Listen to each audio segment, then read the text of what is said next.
Bismillahirrohmanirrohim. Assalamualaikum warahmatullahi wabarakatuh. Sahabat yang beriman, mencintai dan dicintai oleh sesama manusia, apalagi terhadap suami istri, anak, serta sanak saudara merupakan kebutuhan batin yang paling mendasar. Terlebih lagi jika kita mampu mencintai serta dicintai oleh pencipta semua makhluk di muka bumi, yaitu Allah Subhanahu wa Ta'ala.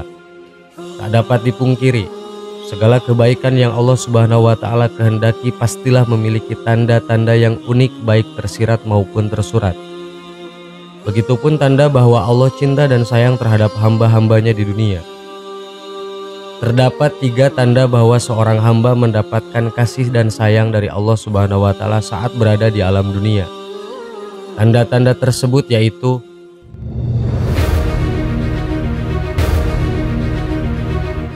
1.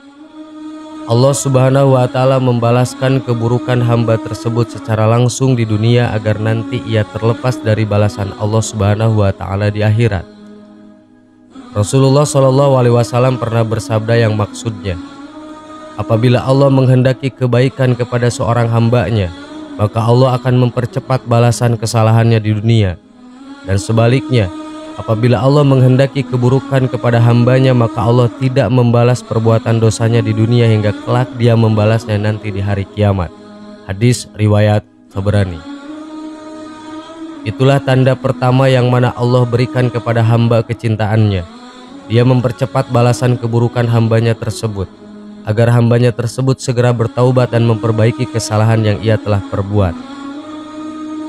Namun sebaliknya, bagi orang yang dibenci oleh Allah Subhanahu wa Ta'ala, ia akan dibiarkan saja bergelimang dalam lumpur dosa dan terus-menerus bermaksiat hingga lupa dan lalai selama berada di dunia. Oleh sebab itu, sudah sepatutnya seorang mukmin selalu menerima segala bentuk kesusahan yang ia terima di dunia dan ikhlas dan ridho. Mungkin saja itu merupakan hukuman dari Allah Subhanahu wa Ta'ala akibat kesalahan kita, sekaligus sebagai tanda bahwa Allah mencintai hambanya agar kita segera insaf dan bertaubat. Karena sesungguhnya balasan Allah Subhanahu wa Ta'ala di dunia sangat tidak sebanding dengan balasan Allah Subhanahu wa Ta'ala di akhirat.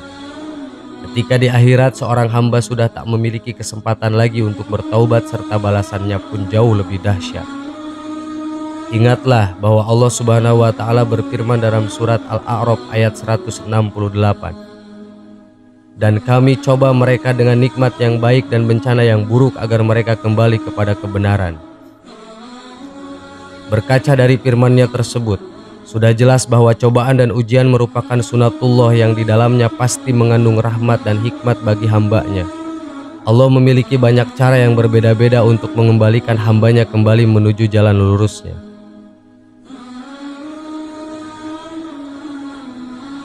Kedua, Allah Subhanahu wa Ta'ala bukakan hatinya dan mengisinya dengan keyakinan yang kuat dan kukuh. Rasulullah SAW bersabda yang artinya, apabila Allah Subhanahu wa Ta'ala menghendaki kebaikan pada diri seseorang, niscaya Allah akan bukakan kunci hatinya dan mengisinya dengan keyakinan dan kepercayaan yang kukuh. Allah Subhanahu wa Ta'ala jadikan hatinya waspada akan lika-liku kehidupan yang ia jalani. Allah Subhanahu wa Ta'ala jadikan hatinya sehat, sejahtera, dan lidahnya berkata benar dan perilakunya lurus, serta Allah Subhanahu wa Ta'ala jadikan telinganya mendengar dan matanya melihat. Hadis riwayat Abu Syekh dari Abu Dzar. Melalui hadis Nabi SAW tersebut, sudah jelas bahwa hamba yang Allah Subhanahu wa Ta'ala bukakan hatinya, ia akan memiliki tingkah laku yang lurus baik dari ucapan dan perbuatannya. Hamba tersebut akan berhati-hati menjalani hidupnya agar tidak terpeleset ke jurang penuh dosa dengan sedapat mungkin menghindari perilaku-perilaku yang tercela.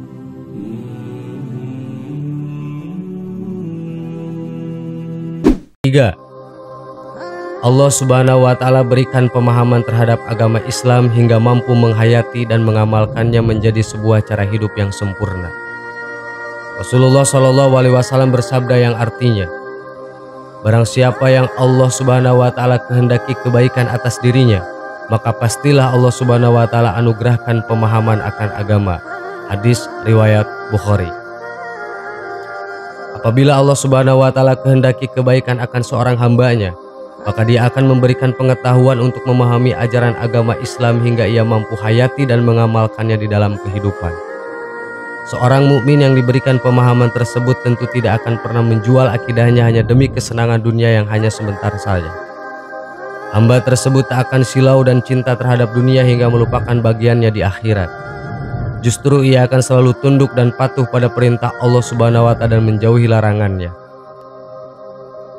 Allah Subhanahu wa Ta'ala berfirman dalam surat Al-Maidah ayat 3 yang artinya, "Pada hari ini aku telah sempurnakan bagimu agamamu dan aku telah cukupkan nikmatku padamu dan aku telah ridhokan Islam sebagai agamamu." Sahabat yang beriman, sebagai penutup, marilah kita bermuhasabah diri kita sendiri, menatap jauh ke dalam hati dan menengok kehidupan kita selama ini. Adakah ketiga tanda tersebut terdapat dalam diri dan kehidupan kita selama ini? Jika iya, maka bersyukurlah atas nikmat cinta darinya tersebut dan bersabar atas ujian dan cobaan darinya. Jika tidak, maka kita mesti khawatir bahwa mungkin Allah sedang murka pada diri kita. Segeralah kita bertaubat dan berdoa memohon ampunan, serta meminta petunjuk serta kasih sayangnya. Yakinlah bahwa Allah Subhanahu wa Ta'ala selalu menerima taubat hambanya yang mau kembali kepadanya. Wallahu a'lam. Wassalamualaikum warahmatullahi wabarakatuh.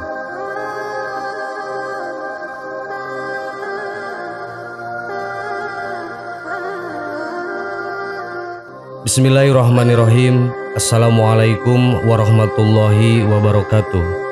Sahabat yang beriman, ketika seorang muslim menunaikan ibadah haji ataupun umroh, sebagian ada yang mengalami kejadian aneh. Kejadian ini bukan menjadi rahasia umum, karena dialami oleh hampir semua orang yang telah beribadah di kota kelahiran dan perjuangan Nabi Muhammad SAW tersebut. Alhasil, banyak yang beranggapan bahwa apa yang dialami oleh seseorang ketika menunaikan ibadah di tanah suci merupakan balasan atas amal yang diperbuatnya di tanah air. Jika kita senantiasa berbuat baik dan berangkat dengan harta yang halal, maka biasanya apa yang kita alami di tanah suci tentu akan menjumpai hal-hal yang baik-baik saja. Namun kisah lainnya, seperti dituturkan seorang pembimbing travel umroh di Jakarta, salah satu jamaahnya mengalami kejadian yang bisa dibilang langka, baik di Makkah Al-Mukarramah maupun di Madinah Al-Munawwarah, ataupun di tempat pelaksanaan ritual umroh lainnya. Aurat sang muslimah senantiasa terbuka begitu saja. Bahkan ia mengalami bingung, sebab tak ada angin yang menyingkap pakaiannya, ataupun penyebab lainnya. Karenanya, di sepanjang menjalankan ibadah sunnah itu, muslimah hanya bisa meminta ampun kepada Allah Ta'ala atas kesalahan yang mungkin tak disadarinya. Terus seperti itu hingga ia kembali ke negeri tercinta. Dan beberapa waktu setelah itu, teka-teki misteri kejadian aneh yang dialaminya di tanah suci terbongkar sudah. Sebab berdasarkan penuturan pembimbing umroh itu, keluarga yang membiayai saya umroh ditangkap polisi. Rupanya uang yang digunakan untuk membiayai umroh sang muslimah berasal dari sumber yang tidak halal, yakni dengan cara menipu. Sahabat yang beriman, itulah kisah yang bisa menjadi sebuah pelajaran buat kita.